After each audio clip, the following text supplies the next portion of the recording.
Nous sommes ici à Bulo-Marais, une ville stratégique située à 115 km au sud de Mogadiscio, qui était sous le joug des Al-Shabaab depuis plusieurs années. Aujourd'hui, ce n'est plus qu'un souvenir pour la population, grâce au travail de sécurisation des forces conjointes de l'armée nationale somalienne et de la mission de l'Union africaine en Somalie, l'AMISOM.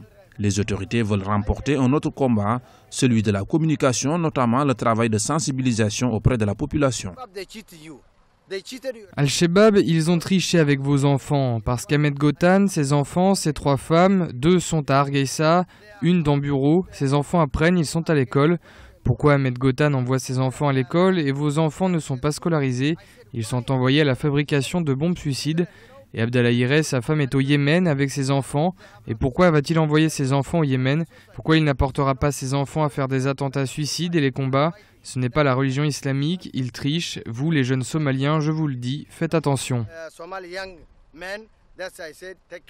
Les efforts visant à établir un état de droit en Somalie piétinent depuis plusieurs années, mais les différents partenaires du pays, avec à leur tête l'Union africaine, ne baissent pas les bras. L'état sécuritaire de la Somalie reste toujours problématique, mais on peut noter une certaine avancée grâce aux forces de l'AMISOM qui s'impliquent beaucoup. Il y a des forces de beaucoup de pays de l'Est africain, notamment le Kenya, l'Ouganda, le Burundi. Ce sont des militaires qui sont très impliqués et qui ont beaucoup de succès sur le terrain.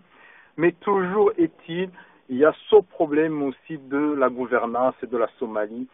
Non, il ne suffit pas seulement de conquérir les territoires, mais aussi il faut conquérir les peuples.